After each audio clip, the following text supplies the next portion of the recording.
Shalom, shalom, bienvenue dans la présence du Seigneur, bienvenue dans l'atmosphère du Saint-Esprit. J'espère que chacun de vous, chacun de nous a pu élever la voix et prier par rapport à sa vie financière. Qu'il est bon et qu'il est bon qu'un homme, une femme puisse reconnaître que sa vie financière n'est pas alignée à celle de la parole de Dieu qui est mentionnée, de manière à saisir et identifier ce qui ne va pas, pour pouvoir intercéder afin que sa vie financière change. Je voudrais t'encourager aujourd'hui, en cette journée, en cette fin de journée, à vraiment prendre ce temps de prière et de jeûne au sérieux. Ta vie financière n'est pas en croissance parce qu'il y a certainement des principes que tu ne respectes pas. Ta vie financière, le domaine financier de ta vie n'est pas à son maximum, n'est pas à son plein potentiel, ne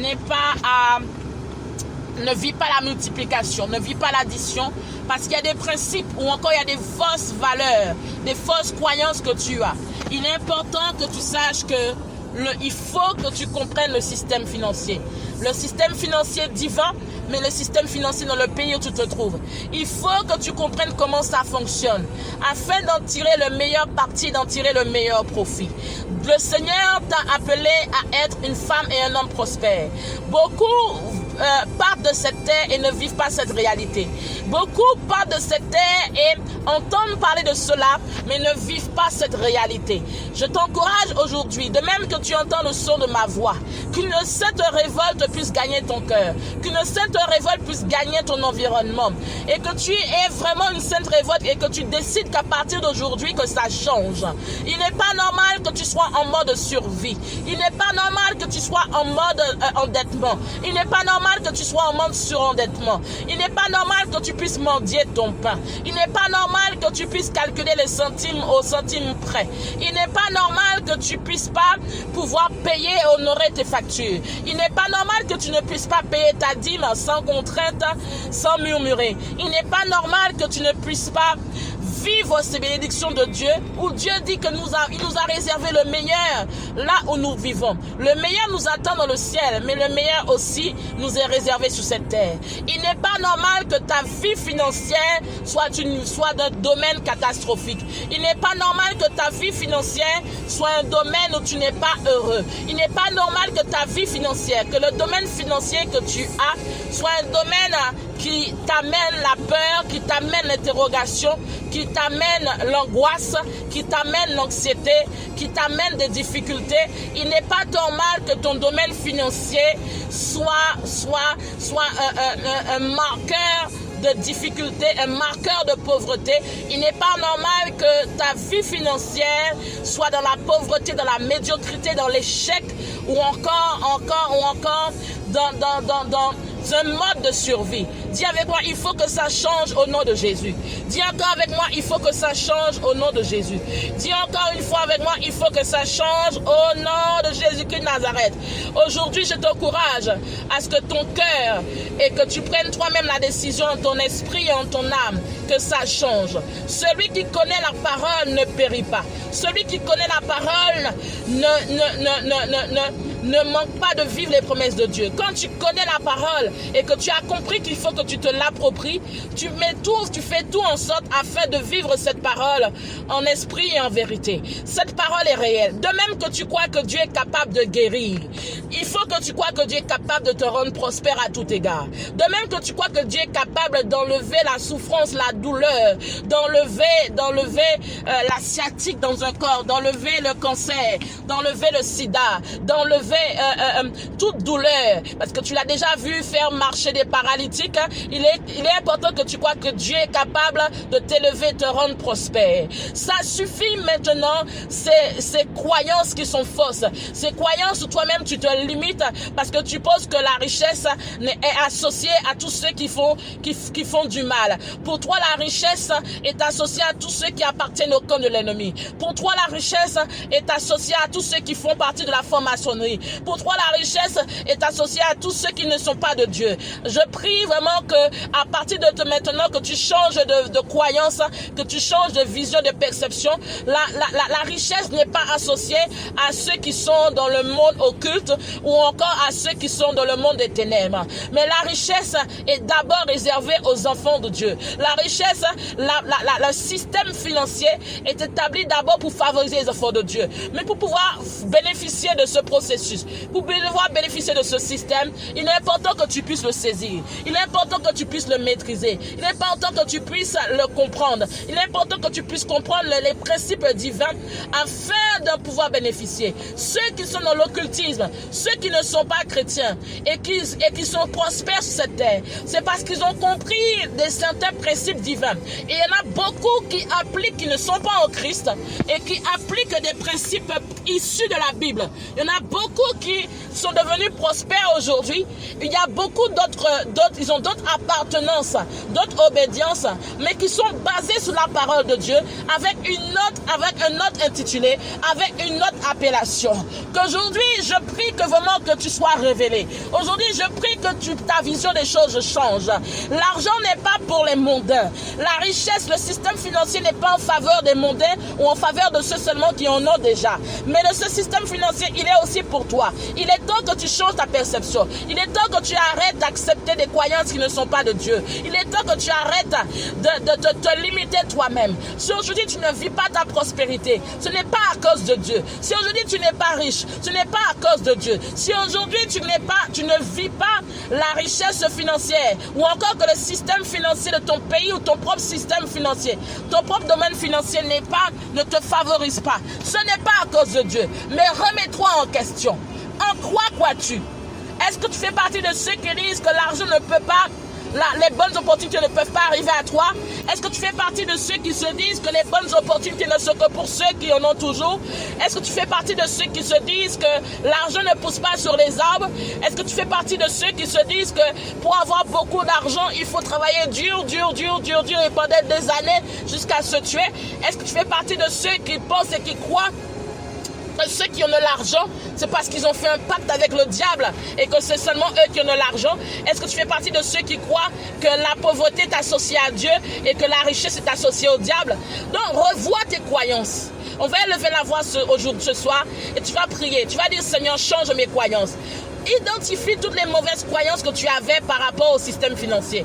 Identifie toutes les mauvaises croyances que tu avais par rapport à l'argent. Et toutes ces croyances qui ne sont pas de Dieu.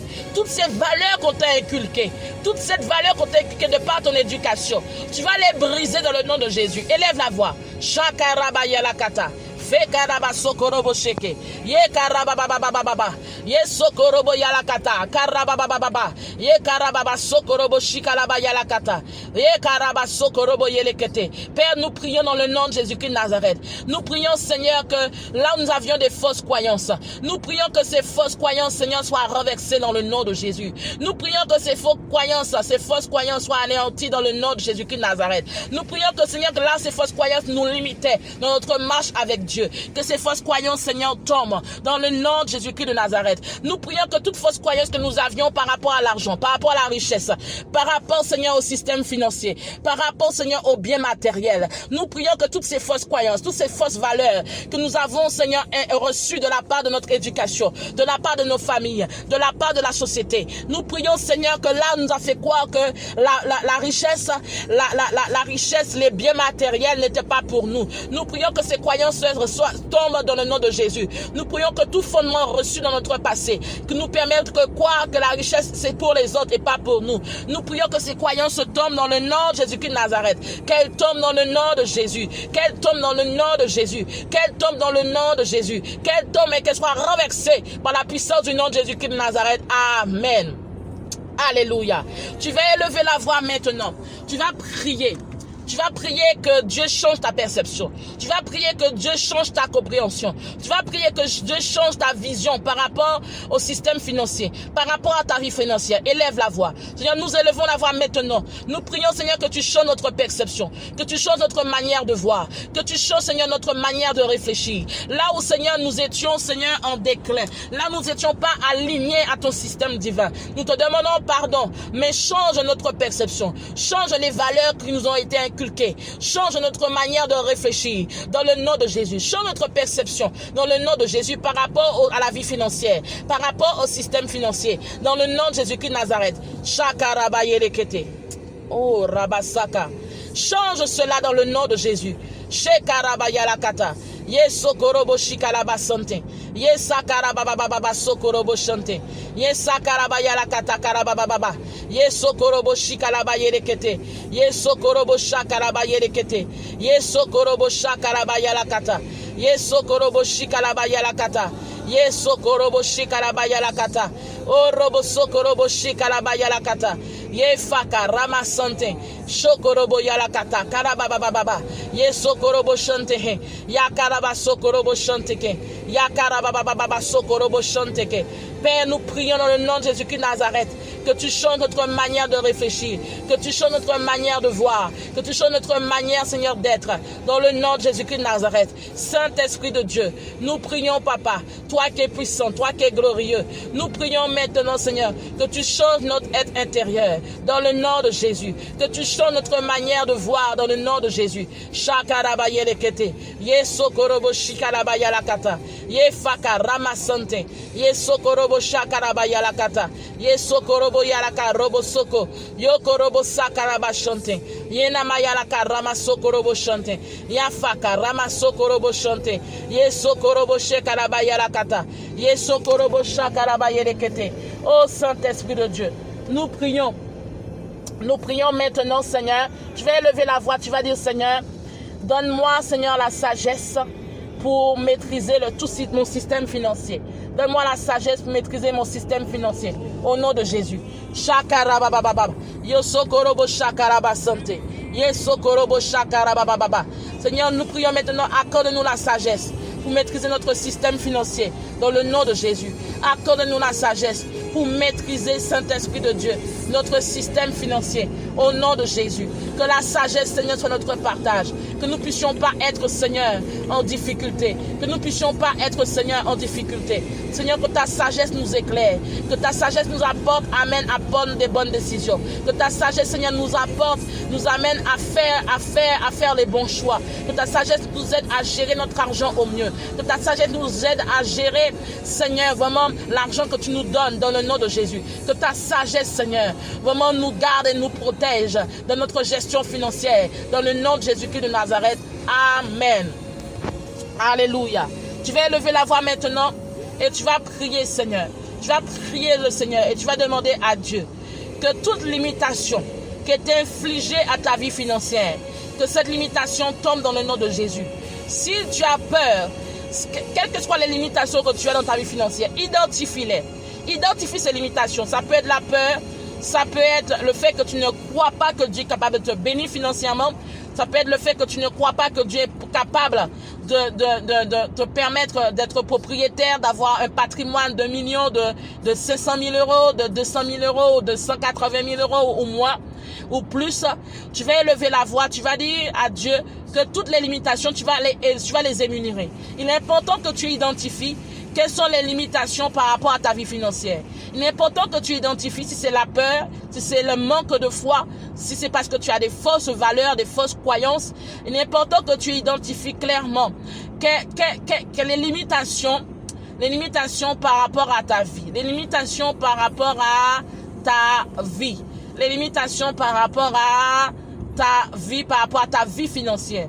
Identifie maintenant quelles sont les limitations qui empêchent que ta vie financière soit exponentielle. Quelles sont les limitations qui empêchent que ta vie financière soit multipliée par 10, par 20, par 5, par 2? Quelles sont les limitations qui empêchent que ta vie financière puisse connaître l'addition? Quelles sont les limitations qui empêchent que ta vie financière ait plus qu'une source de revenus, plus qu'une ressource? Quelles sont les limitations qui t'empêchent d'avoir plusieurs sources de revenus? Quelles sont les limitations qui t'empêchent d'avoir plusieurs rentrées d'argent, plusieurs sources de revenus? Quelles sont les limitations qui t'empêchent de pouvoir être propriétaire, de pouvoir avoir un patrimoine, de pouvoir avoir des biens gérés, de pouvoir être prospère en finance, prospère en argent, prospère en pierres précieuses, prospère en bétail, prospère en tout? Tu vas demander à Dieu maintenant de te montrer Ça peut être la peur, ça peut être le manque de foi, ça peut être parce que tu n'y crois pas, ça peut être parce que tu penses que c'est pour les autres et pas pour toi, ça peut être parce qu'il y a un esprit de pauvreté dans ta vie, ça peut être aussi parce qu'il y a un esprit de mort, ça peut être aussi parce que tu as la stérilité qui t'accompagne, ça peut être aussi la paresse. Il y a des gens qui veulent être prospères, mais ils ne sont pas prêts à faire des efforts. Il y a des gens qui veulent avoir un haut niveau de vie, qui envient les autres qui ont un niveau de vie élevé, mais ils ne sont pas prêts à faire des efforts. Ça veut dire quoi? Ils ne sont pas prêts à avoir 2-3 boulots. Ils ne sont pas prêts pendant un certain temps à s'investir en temps et en effort en travaillant. Ils ne sont pas prêts à travailler et à faire des efforts pour arriver à un objectif. Il y a des gens qui veulent être prospères mais sans effort. Il y a des gens qui veulent être prospères, mais ce que ça leur tombe comme ça en regardant la télévision, en regardant des séries télévisées qui leur apportent rien, qui sont plutôt en train de les détruire. Et ces personnes veulent deviennent prospères tout d'un coup en gagnant au loto, en grattant un jeu.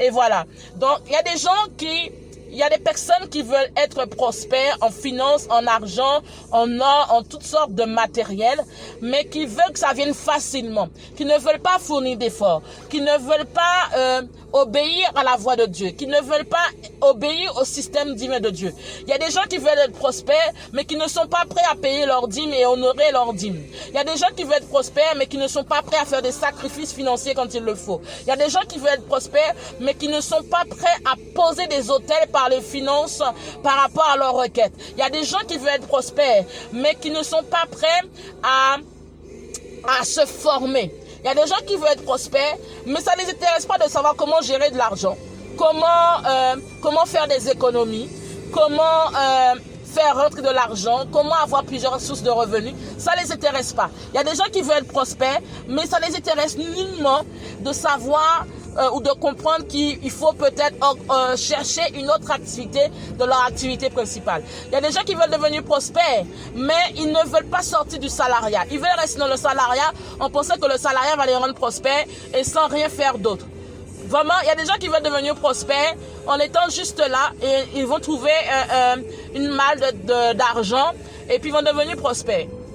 Écoutez, il faut vraiment que ta mentalité change. La prospérité est un principe divin, certes, mais il faut sortir de son confort pour arriver à un certain niveau. Il y a des gens aujourd'hui qui sont prospères parce qu'ils ont fourni des efforts, ils ont payé le prix, ils ont fait des sacrifices. Ils ont fait des sacrifices en argent, ils ont fait des sacrifices en temps, ils ont fait des sacrifices en formation, ils ont fait des sacrifices en acquérant de la connaissance. Ils ont fait des sacrifices en essayant de comprendre comment ça fonctionne le système financier. Ils ont fait des sacrifices en se formant en temps, en argent, en formation, en respectant les principes divins, en faisant des sacrifices, en posant des autels. Ils ont contribué.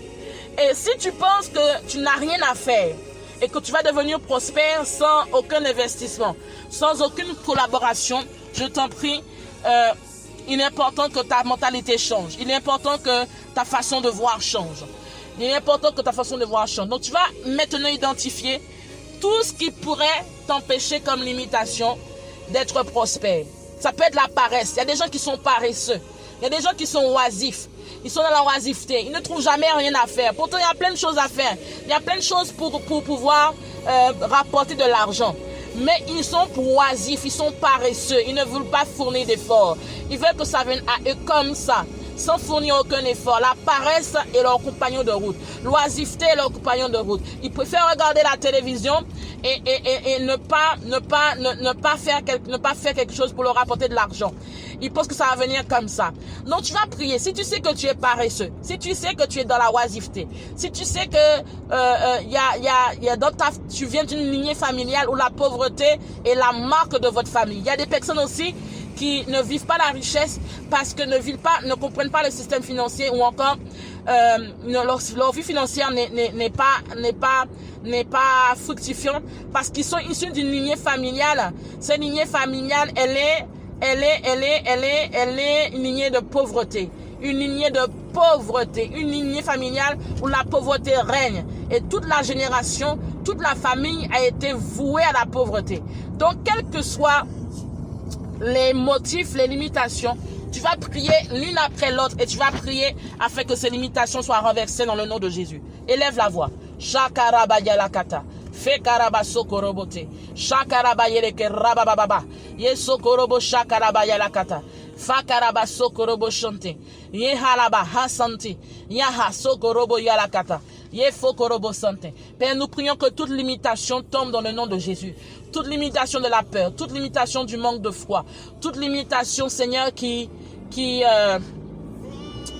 toute limitation, Seigneur, qui karabababa sokorobo chante, karabababa sokorobo chante, ya karabababa sokorobo chante. Toute limitation, Seigneur, qui nous empêche de vivre, Seigneur, une vie financière fructifiante, dans le nom de Jésus. Nous prions, Seigneur, que là où nous étions limités, Père, limitation due par l'oisiveté, limitation due par des difficultés, limitation due à ce que nous avons imposé comme croyance, toute forme de limitation, Seigneur, qui agissait sur nos vies d'une manière ou d'une autre. Nous prions, Seigneur, dans le nom de Jésus, que ces limitations soient renversées dans le nom de Jésus. Toute limitation due à la pauvreté, due aux valeurs, due au manque de foi, limitation, Seigneur, par rapport à la paresse, oisiveté, limitation du manque d'effort, limitation de la peur, limitation, Seigneur, de la peur de l'inconnu, limitation de la peur de l'avenir, limitation, Seigneur, Seigneur, de la peur de réussir, limitation de la peur d'aller plus loin, limitation, Seigneur. Nous prions que toutes ces limitations soient tombées dans le nom de Jésus-Christ de Nazareth. Nous prions que, Seigneur, que là où, Seigneur, est-ce que là il y a des limitations dues à des lignées familiales, dues à des malédictions, Seigneur. Nous prions que ces limitations tombent dans le nom de Jésus. Là où, Seigneur, il y avait ceux qui étaient limités parce qu'ils ne respectent pas le principe divin. Nous prions, Seigneur, que ces limitations tombent dans le nom de Jésus. Dans le nom de Jésus. Shakarabayalakata. Yesokorobo shakarabasante. Yesokorobo shakarabayelekete. Yesokorobo shakarabayalaka. Yesokorobo shikarabasante. Yesokorobo shakarabayalakata. Yesokorobo shikarabayalakata. Yesokorobo shakarabababa. Yekarabasokorobo shike. Yefakaramasante. Yekarabasante heshente. Yesokorobo sante. Alléluia. Alléluia. Tu vas élever la voix maintenant. Et tu vas prier que le Seigneur te donne la force et le courage de t'aligner à sa parole par rapport à ce qu'il attend au niveau de la vie financière. Élève la voix. Père, nous te prions, Seigneur, maintenant. Donne-nous à chacun la force et le courage de nous aligner à ta parole. Donne-nous la force et le courage de nous aligner à ce que tu dis. Donne-nous la force et le courage de nous aligner à ce que, Seigneur, tu veux que nous puissions être dans le nom de Jésus. Donne-nous la force et le courage, Seigneur, de nous pouvoir nous aligner à ta volonté parfaite. Dans le nom de Jésus-Christ de Nazareth. Que, Seigneur, il est parfois difficile de réaliser que ce que tu veux est bon et meilleur pour nos vies. Mais Père, il y a tellement eu des difficultés de part et d'autre, des croyances, des choses que, Seigneur, que certains, Seigneur, ont du mal à réaliser ce que tu attends d'eux. Père, nous prions maintenant dans le nom de Jésus-Christ de Nazareth. Que Père donne la force, le courage, donne à quelqu'un la compréhension, donne à quelqu'un, Seigneur, le discernement de s'aligner à ce que toi tu veux par rapport à ta parole dans le nom de Jésus-Christ de Nazareth. Amen. Alléluia. Tu vas élever la voix et tu vas bénir le Seigneur et tu vas demander à Dieu de t'aider. Tu vas demander à Dieu vraiment de te révéler encore durant les heures qui restent à suivre pour prier par rapport à ta vie financière. Seigneur, nous prions maintenant dans le nom de Jésus. Nous prions, Saint-Esprit de Dieu, que tu nous accordes, Père, que Père, tu nous accordes dans le nom de Jésus-Christ de Nazareth. Que Saint-Esprit de Dieu, Shakarabata, Yesa Karabasoko, Korobosa Karabashante, Yesa Karabata. Que Seigneur, tu nous accordes la force et le courage de nous aligner à ta parole dans le nom de Jésus. Que nous puissions être alignés à ta parole dans le nom de Jésus. Saint-Esprit de Dieu, aide-nous. Aide-nous, Seigneur, afin que nous puissions accomplir ta volonté. Afin que nous puissions être des sources de bénédiction comme tu le souhaites. Dans le nom de Jésus-Christ de Nazareth. Père, merci parce que tu as agi en notre faveur. dans le nom de Jésus. Amen. Alléluia. Je t'encourage durant les quelques heures qui suivent à prendre le soin d'écrire sur un cahier, sur un document, tous les obstacles à ta vie financière. Écris sur un document tout ce que tu vois qui est un frein à ta percée financière. Tout ce qui est un frein à ce que que ta vie financière soit une vie abondante, une vie surabondante. Tu vas prendre le temps d'écrire sur ce document. Tu vas prendre le temps d'écrire sur ce cahier tous les obstacles, tous les freins, toutes les pierres d'achoppement, tout ce qui pourrait être un barrage à ce que ta vie financière, ne soit pas bénie. Parce que la bénédiction apporte la multiplication. La bénédiction apporte l'addition. La bénédiction est en tout point. Donc tu vas élever la voix et tu vas prier. Tu vas prier vraiment. Que le Seigneur, Shakarabata, que le Saint-Esprit de Dieu puisse te permettre d'identifier tout frein, tout obstacle à ce que ta vie financière soit à son maximum de potentiel dans le nom de Jésus-Christ de Nazareth. Je t'invite à prier et nous continuons encore demain sur cette thématique, sur d'autres points qui sont essentiels pour notre vie financière. Shalom, que le Seigneur te bénisse et que tu puisses vraiment réaliser que ta vie financière, ton domaine financier doit passer à un niveau supérieur, doit changer dans le nom de Jésus-Christ de Nazareth. Sois béni. Shalom.